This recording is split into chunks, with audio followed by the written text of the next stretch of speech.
అది మంచి ఆలోచన. అదే అంశం ఏమిటంటే కార్య ఆరంభము కంటే అంతము మేలు. కొంతమంది ఆరంభములో ఎంతో సహకారం చేస్తారు, ఎంతో చేస్తారు, కానీ కొంతకాలం తర్వాత ఏం చేద్దాంలే, ఇంత చేశాం కదా, ఇంత చేశాం, ఇప్పుడేం చేద్దాం అంటే అంతము సరిగా లేదు, ముగింపు సరిగా లేదు. కనుక చివరి వరకు ఒకే రీతిగా మనం ఈ లోకములో జీవించాలి. బైబిల్ గ్రంథములో చూసినట్లయితే దేవుని మందిర పని ప్రారంభించారు జెరుబ్బాబెలు యొక్క నాయకత్వములో. ఎజ్రా, నెహెమ్యా వీరందరూ కొంతమంది కలిసి దేవుని మందిర పని కొరకై వారు పూనుకున్నారు జెరుబ్బాబెలు యొక్క నాయకత్వములో. జకరియా గ్రంథము 4వ అధ్యాయము 9వ వచనములోను, ఎజ్రా గ్రంథం 1వ అధ్యాయము 3వ వచనములోను, ఎజ్రా గ్రంథం 3వ అధ్యాయం 10, 13 వచనాల్లో, ఎజ్రా గ్రంథం 6వ అధ్యాయం 15, 21 వచనాల్లో చూసినట్లయితే జెరుబ్బాబెలు చేతులు ఈ మందిరపు పునాది వేసి ఉన్నవి అతని చేతులు ముగించును. అప్పుడు సైన్యములకు అధిపతియగు యెహోవా నన్ను నీ యొద్దకు పంపియున్నాడని నీవు తెలుసుకొందువు. జెరుబ్బాబెలు అనబడే ఒక నాయకుడు మందిర పునాది వేశారు. ఒకసారి మీరు ఆ మాటలు ఇందాక చెప్పిన వచనాల్లో మనం చూస్తే ఎజ్రా 1వ అధ్యాయం 3వ వచనం త్వరగా చదవండి అమ్మా. కావున మీలో ఎవరు ఆయన ప్రజలై ఉన్నారు, వారు యూదా దేశమందున్న యెరూషలేమునకు బయలుదేరి యెరూషలేములోని దేవుని మందిరమును అనగా ఇశ్రాయేలీయుల దేవుడైన యెహోవా మందిరమును కట్టవలెను. వారి దేవుడు వారికి తోడయుండును గాక. మరియు యెరూషలేములో నుండి గమనించాలి ప్రియులారా, మరొక వచనాన్ని 3వ అధ్యాయం 10వ వచనం చదవమ్మా. ఇక్కడ పారషకు దేశపు రాజైన కోరేషు ఏలుబడి కాలములో ఈ కోరేషు అనబడే రాజుకు దేవుడు ప్రత్యక్షమై దేవుడే అతనికి ప్రేరేపణిచ్చారు. ఏం కట్టాలని చెప్పాలి గట్టిగా? దేవుని మందిరం కట్టాలి. ఆయన ప్రకటన చేస్తున్నాడు, ఇదిగో దేవుడు నాతో మాట్లాడారు, మీ దేశములో మందిరం పాడైపోయింది, యెరూషలేములో ఎవరు వెళతారు? అప్పుడు సిద్ధపడ్డారు కొంతమంది. 3వ అధ్యాయం 10వ వచనం, శిల్పకారులు యెహోవా మందిరం యొక్క పునాదిని వేయుచు ఉండగా ఇశ్రాయేలీయుల రాజైన దావీదు నిర్ణయించిన విధి చొప్పున తమ వస్త్రములు ధరించుకుని వారై యాజకులు బాకాలతోను ఆసాపు వంశస్థులకు లేవీలు చేయు తాళములతోను నిలవబడి యెహోవాను స్తోత్రము చేసిరి. దేవునికే మహిమ కలుగును గాక. 13వ వచనం,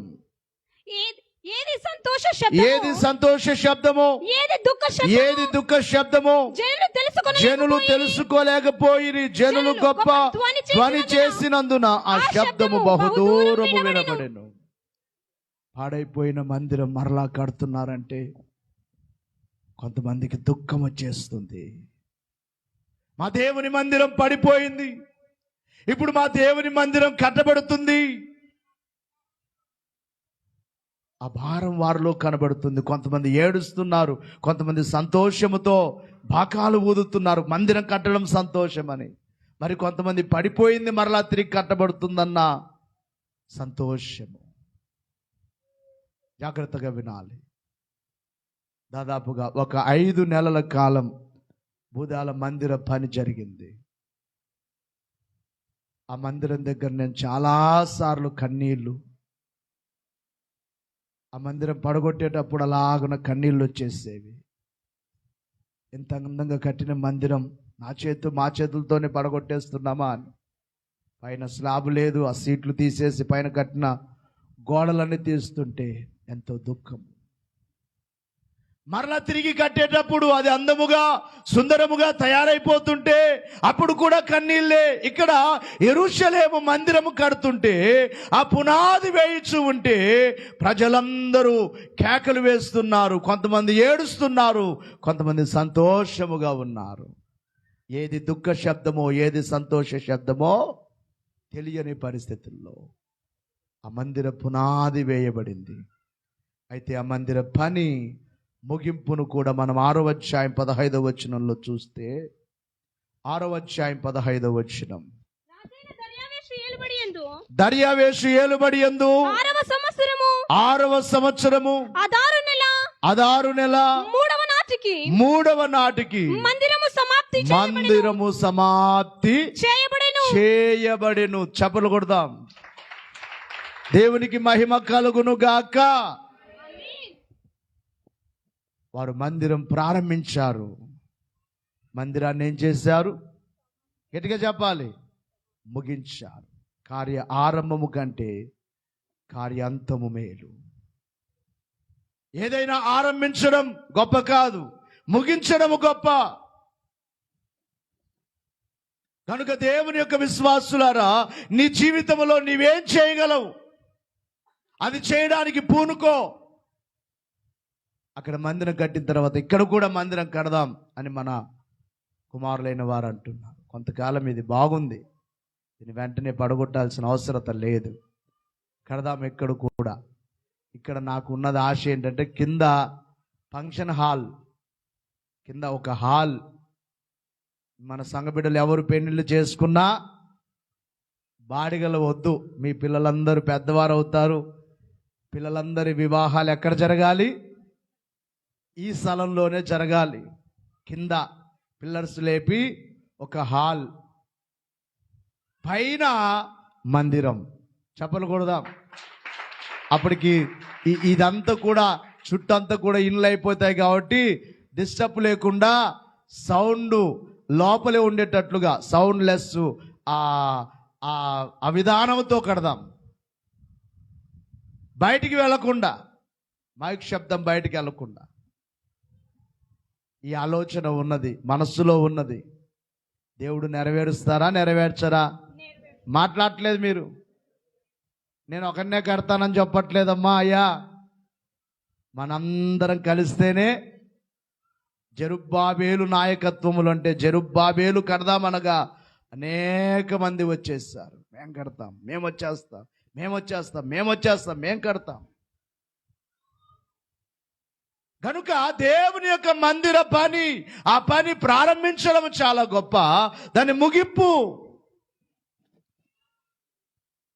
అక్కడ మందిరం కట్టేటప్పుడు మేస్త్రి వచ్చి అన్నాడు, అయ్యా ఏమనుకోకపోతే మీకు మాట చెప్తానయ్యా అన్నాడు. అతను ఏంటి అంటే, మీరు మందిరం ఓపెనింగ్ డేట్ మార్చుకోవాలయ్యా అన్నాడు. ఏమయ్యా అన్నాను. మీరు అనుకున్న డేటుకు ఈ మందిరం ఓపెనింగ్ అవ్వదు అన్నాడు ఆయన అనుభవం బట్టి. ఎందుకంటే అప్పటికి ఏ పని జరగలేదు, ఇంకా ఎక్కడ పనులు అక్కడ ఉన్నాయి. అద్భుతం ఏమిటంటే రేపు ఓపెనింగ్ అనగా ఈ రాత్రికి ఏ పని లేదు. ప్రార్థనతో మనం ప్రారంభిస్తే ఏదైనా దేవుడు జయకరముగా ముగిస్తారు. కనుక ఇక్కడ కూడా ఒక మందిరం కడదాం, ప్రారంభిద్దాం, ఏం చేద్దాం? ముగిద్దాం. దేవునికి మహిమ కలుగును గాక. నీ జీవితంలో, నా జీవితంలో దేవుని కొరకు మనం ఏదో ఒకటి చేయాలి. దీని గురించి చెప్పాలంటే ఇంకొక మాట, ఒకసారి అందరు లేచి నిలబడదాం. ముగించాలంటే స్థిరత్వం ఉండాలి. స్థిరము లేకపోతే ముగించలేవు. ఇందాక చెప్పినట్లుగా కార్య ఆరంభము కంటే కార్యాంతము మేలు. నేను కురుగోడుకు వచ్చినప్పుడు చాలా మంది ఆ దినాల్లో ఆరంభములో ఉన్నవారు, మన ఒక తల్లి వచ్చింది ఇంటి దగ్గరికి వచ్చి ప్రార్థన చేయమంది. నేను చెప్పాను, ప్రారంభములు ఎంత బాగుండేవారమ్మా మీరు, ఎంత బాగా నీ భర్త దేవుని సన్నిధికి వచ్చేవాడు. ఆ దినాల్లో మీటింగ్ జరుగుతున్నాయంటే ఇక్కడున్న కుమారుడు లూకా, ఆ కుమారుడు ఇద్దరు కలిసి అనేక ప్రాంతాలకు వెళ్ళి ఆ పాంప్లెట్లు పంచడం కానీ, పోస్టర్లు వేయడం కానీ, ఆరంభములో ఎంతో పని. ఇప్పుడు ఆ పని లేదు. దేవుని సన్నిధానికి రావడానికి కూడా ఇబ్బంది పడుతున్నారు. నేను చెప్పాను, మీరు ఆరంభములు ఎలాగుండేవారు? ఆరంభములో నీ విశ్వాసం ఎలాగుంది? ఆరంభములో నీ ఉజ్జీవం ఎలాగుంది? ఆరంభములో నీ ప్రార్థన ఎలాగుంది? ఆరంభములో నీవు ఎలాగున్నావు? అంతము వరకు అలాగే ఉండాలి. కార్య ఆరంభము కంటే అంతమే ముఖ్యము. ఏది చెప్పండి అయ్యామా? మీ జీవితంలో కూడా ఆరంభములో ఉన్న విశ్వాసము లేదేమో, చివరి వరకు స్థిరముగా ఉండాలి. యోబు గ్రంథం కొన్ని వచనాలు త్వరగా చదవండి, నేను సమయాన్ని బట్టి ముగిస్తున్నాను. యోబు గ్రంథం 17వ అధ్యాయం 9వ వచనం, యోహాను సువార్త 15వ అధ్యాయం 9వ వచనం, గలతీ పత్రిక 6వ అధ్యాయం చదవండి త్వరగా. ఆమా, తీసివేసి ఉన్నాడు.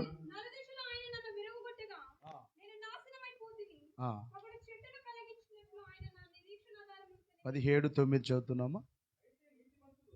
అయితే నీతివంతులు తమ మార్గములను విడువక ప్రవర్తించుదురు, నిరపరాధులు అంతకంతకు బలము నొందుదురు. గమనించాలి, నీతివంతులట తమ మార్గములను విడువక స్థిరముగానే అందులో నడుస్తూ ఉంటారట.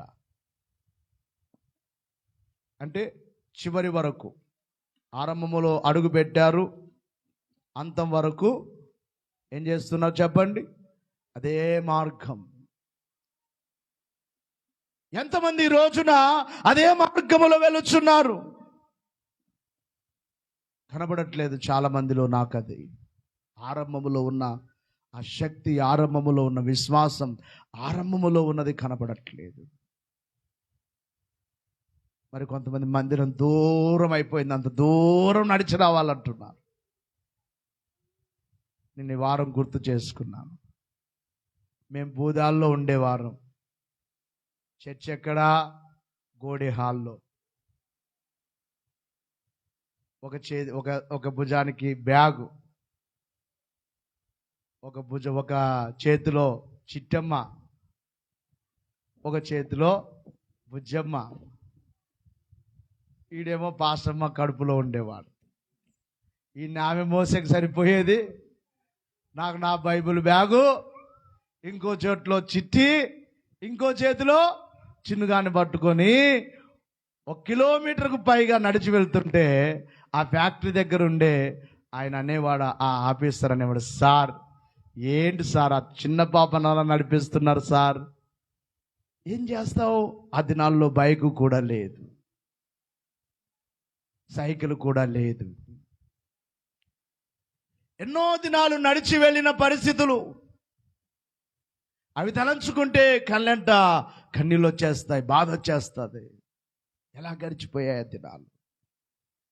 నువ్వు దేవుని సన్నిధికి ఎలాగైతే వస్తావో దాని ప్రతిఫలము ఇప్పుడు నీకు కనబడదు, కానీ తగిన సమయములో ఆ పంటను నీవు కోసుకుంటావు అని బైబిల్లో ఉంది.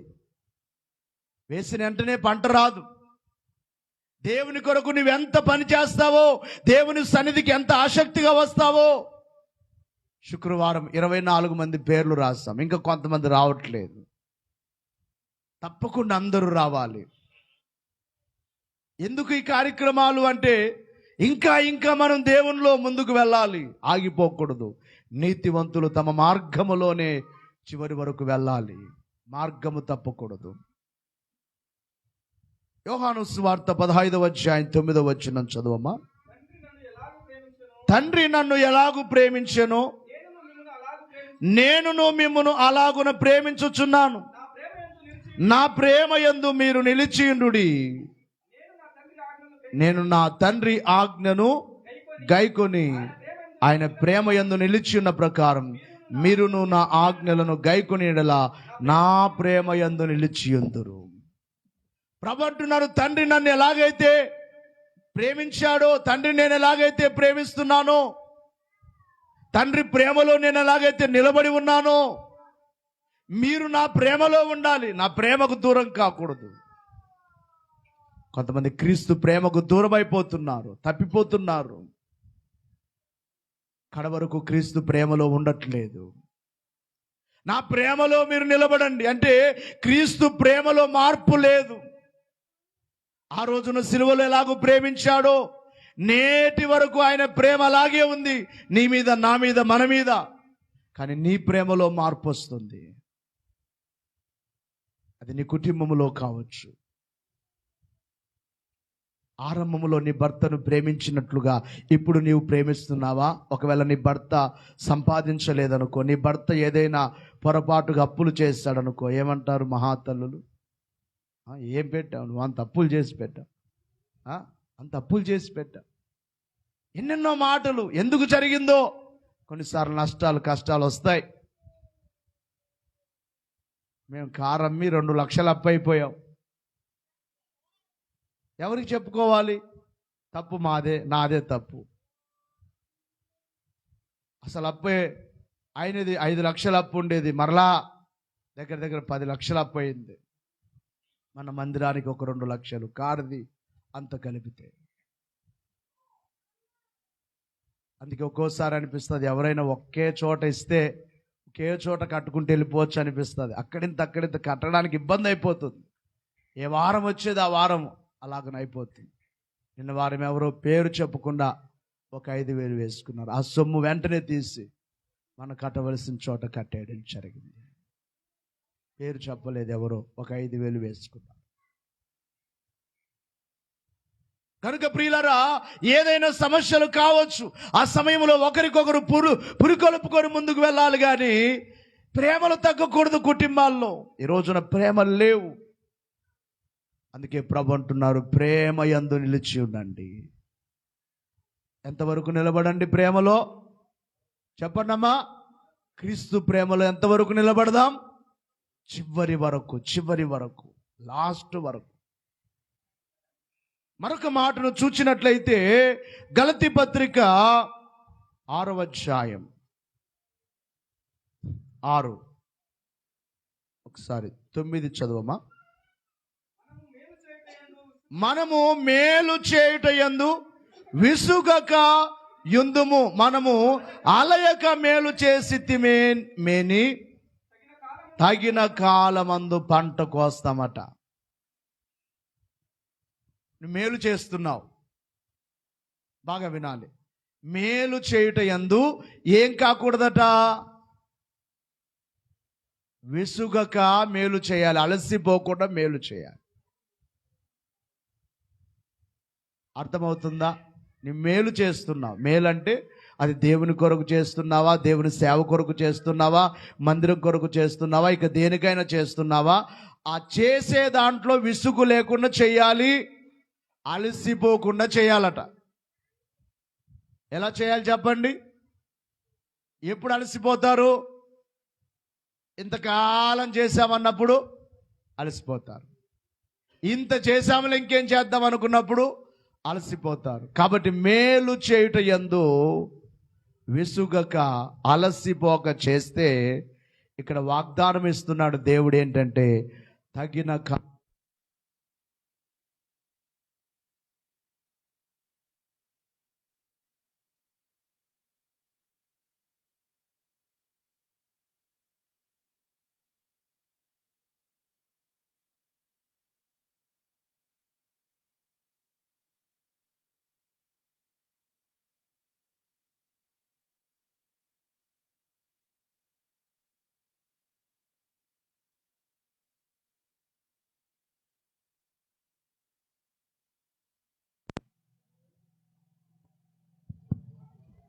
మేలు చేయుట యందు అలసిపోక విసుగగా చేస్తే తగిన కాలమందు ఏం కోస్తాం?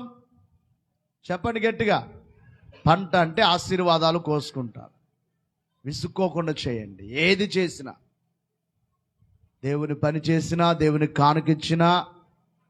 ఇప్పుడు ప్రతి నెల భోజనాలు పెట్టాలి, విసుగుతో పెడతారా? చెప్పండి. ఒక కుటుంబం పెట్టాలి, విసుగుతో పెడితే పెట్టినా ప్రయోజనము లేదు, పంట లేదు. పంట కోసుకోవాలంటే విసుగుతో చేయాలా, ఇష్టంగా చేయాలా? చెప్పండి, విసుగుతో చేయాలా, ఇష్టంగా చేయాలా? శుక్రవారం 24 ప్రార్థనలట. అమ్మో ఎప్పుడవుతుందిలే అని విసుగుతూ వచ్చారా? పంట వస్తుందా? చెప్పండి అమ్మా. మేలు చేసేది ఏదైనా కానీ విసుగుతో చేయొద్దు. ఇక మరొక మాటను మనం చూచినట్లయితే, విశ్వాసములో ఎక్కడ ఆగిపోవద్దు.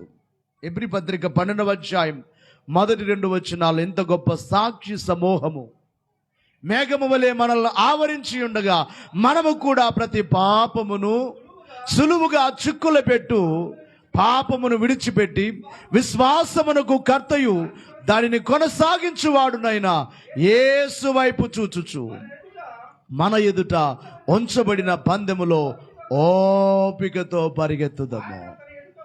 ఆయన తన ఎదుట ఉంచబడిన ఆనందకర అవమానము నిర్లక్ష్యమును సిలువను సహించి దేవుని సింహాసనము కుడి పార్శ్వమున ఆసీనుడు ఆయను. దేవునికి మహిమ కలుగును గాక. పోరాటములు ఆగిపోవద్దు. విశ్వాసం జీవితములో ఈ పోరాటములు ఆగిపోవద్దు. ఇక చివరి మాట ఏమిటంటే, రాకడ వరకు స్థిరముగా ఉండాలి. రాకడ చేస్తుంది. చూస్తున్నాం, ప్రపంచం యుద్ధాలు చూస్తున్నాం. ఇరాన్ ఇజ్రాయెల్ యుద్ధం, ప్రపంచ దేశాలు భయపడిపోతున్నాయి. 3వ ప్రపంచ యుద్ధం వస్తుందేమో.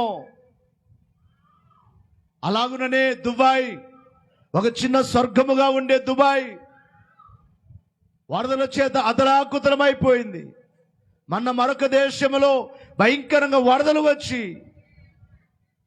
అన్ని గృహాలు నీళ్లతో మునిగిపోయి ఉన్నాయి. ఇవన్నీ రాకడ గుర్తులు గనుక రాకడ వరకు ఎలాగుండాలి? నిలకడగా స్థిరముగా ఉండండి. ఆరంభములు ఎలాగున్నావో, ఒకవేళ తప్పిపోయావా పరీక్ష చేసుకో. ఏ విషయంలో తప్పిపోయావో? తప్పిపోవడం అనేది మానవుని యొక్క నైజము, సహజమే. తప్పిపోవడం, శరీరముతో ఉన్నావు గనుక తప్పిపోతున్నావేమో. దేవుని సన్నిధిలో నీవు ఒకసారి పరీక్ష చేసుకో. పరీక్ష చేసుకొని మరలా ఆ మొదటి స్థితిలోనికి. పేతురు వ్రాసిన మొదటి పత్రికలో 1వ అధ్యాయం 13వ వచనములో, చివరిగా ప్రకటన గ్రంథము 3వ అధ్యాయం 11వ వచనం, కాబట్టి మీ మనస్సు అను నడుము కట్టుకొని నిబ్బరమైన బుద్ధి గలవారై యేసు క్రీస్తు ప్రత్యక్షమైనప్పుడు మీకు తేబడు కృపా విషయమై సంపూర్ణ నిరీక్షణ గలవారై ఉండండి. అలాగే ప్రకటన గ్రంథము చదవండమ్మా 2వ అధ్యాయములో అక్కడ కూడా కనబడుచున్నాం. 3వ అధ్యాయం 11వ వచనం, 3:11. ప్రభు అంటున్నారు, నేను త్వరగా వచ్చుచున్నాను. ఎవడును నీ కిరీటమును నపహరింపకున్నట్లు నీకు కలిగిన దానిని గట్టిగా పట్టుకో. విడిచిపెట్టద్దు. ఏది పట్టుకో? నీ విశ్వాసాన్ని పట్టుకో, నీ భక్తిని పట్టుకో, నీ ప్రార్థనను పట్టుకో. అన్నిటికంటే ముఖ్యముగా యేసయ్యనే పట్టుకో. ఎవరిని? గట్టిగా చెప్పాలయ్యా అమ్మ, ఎవరిని పట్టుకో? ఎంతవరకు పట్టుకో? మాట్లాడలే. కొంతకాలం పట్టుకొని కొంతకాలం విడిచిపెడదామా? మీ అందరికీ కోతి తెలుసా? కోతి ఏనంటారు? కోతిని కన్నడలో కోతి అంటారా? కోతి పిల్ల కోతికి చెప్తారు తల్లి కోతి. తల్లి కోతి పిల్ల కోతికి చెప్తాదట, ఏయ్ ఇదిగో జాగ్రత్త సుమా, ఈ చెట్టు మీద నుండి ఆ చెట్టు మీదకి ఎగురుతా, మరలా ఆ కొమ్మ మీద నుంచి ఇంకో కొమ్మ మీదకి ఎగురుతా. ఎగరడము నా పని, చెప్పు, పట్టుకోవడము నీ పని. కోతి అట పిల్ల జారిపోయింది అనుకోండి, విడిచిపెట్టింది అనుకోండి, మరలా దాన్ని చూడద్దు, దాని దగ్గరికి రానివ్వదట. దాని లక్షణం అది. అందుకే కోతి పిల్లలు చూసారా ఎలా పట్టుకుంటాయి? అమ్మ చూసారా అయ్యా ఎలా పట్టుకుని ఉంటాయి? తల్లిని అలా గట్టిగా పట్టుకున్నాడు. ఎన్ని చెట్లు ఎగిరినా కానీ అవి మాత్రము విడిచిపెట్టవు. నీ జీవితంలో కూడా ఎన్ని శ్రమలు వచ్చినా, ఎన్ని పరిస్థితులు కలిగినా, ఆరంభములో పట్టుకున్న నీవు అంతము వరకు యేసును విడవద్దు, రాకడ వరకు విడిచిపెట్టద్దు. అలాగూ నీవు పట్టుకున్నట్లయితే ప్రభువు నిన్ను పరలోకానికి అలాగే తీసుకొని వెళతాడు. అట్టి భాగ్యము దేవుడు మనకెల్లరికి అనుగ్రహించును గాక. ఒకవేళ విడిచిపెట్టావా, పాతాళంలో ఉండిపోతావు. విడిచిపెట్టావా, 7 ఏళ్ల శ్రమల్లో ఉంటావు. తీర్మానం చేసుకో, అంతము వరకు నేను ఉంటానయ్యా అని. అందరూ మోకరించండి, మోకరించండి. నేను వాచు వరకు ఇచ్చట నిలకడ కలిగి నిలిచియుండుము. నేను వాచు వరకు నిచ్చట మోకరించాలందరూ నిలిచియుండుము. నేను వాచి రేపాపాటు గట్టిగా చెప్పలు పడదాం. లోనే నిన్ను కొనిపోయేదను,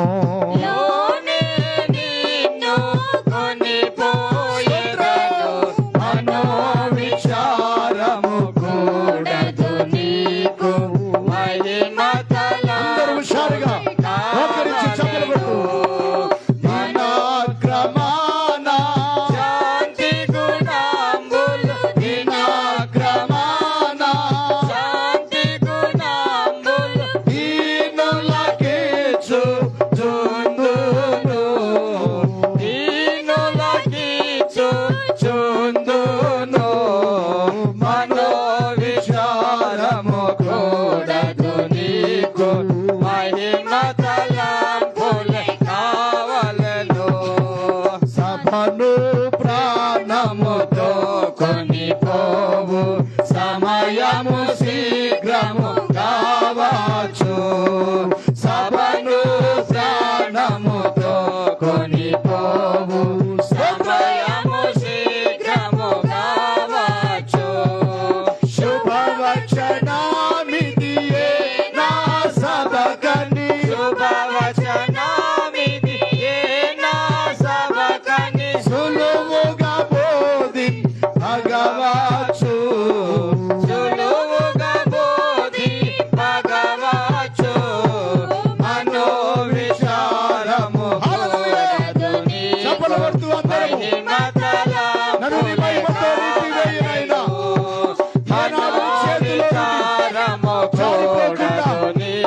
నీవు కూడా నన్ను పట్టుకోయ్యా, నేను నిన్ను పట్టుకుంటానయ్యా. కడవరకు విడిచిపెట్టక శాంతి గుణాంబులు గట్టిగా గట్టిగా చప్పలు కొడతాం. దీనులకి చూచుందును, దీనులకి చూచుందును. మనో విచారము కూడదు నీకు, మహిమ తలంపులే కావలెను.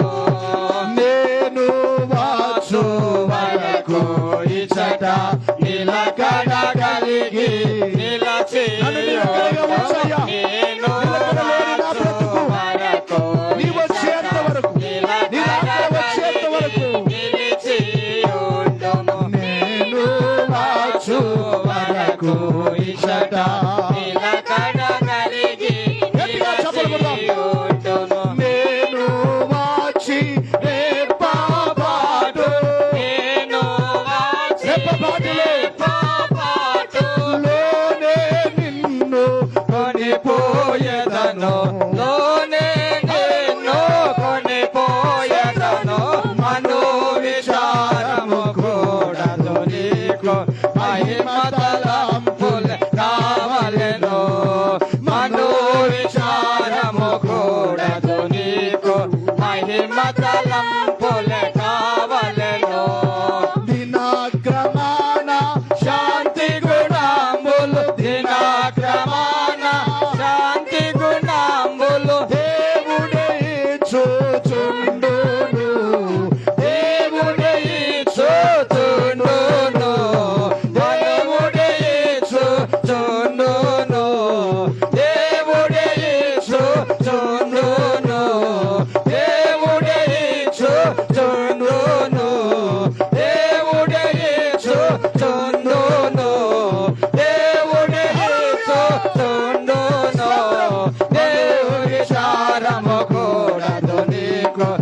మహిమ తలంపులే కావలెను మనో విచారము కూడదు నీకు మహిమ తలంపులే కావలెను మనో విచారము కూడదు నీకు మహిమ తలంపులే కావలెను మనో విచారము కూడదు నీకు మహిమ తలంపులే కావలెను మనో విచారము కూడదు నీకు మహిమ తలంపులే కావలెను మనో విచారము కూడదు నీకు మహిమ తలంపులే కావలెను మనో విచారము కూడదు నీకు మహిమ తలంపులే కావలెను మనో విచారము కూడదు నీకు మహిమ తలంపులే కావలెను మనో విచారము కూడదు నీకు మహిమ తలంపులే కావలెను మనో విచారము కూడదు నీకు మహిమ తలంపులే కావలెను.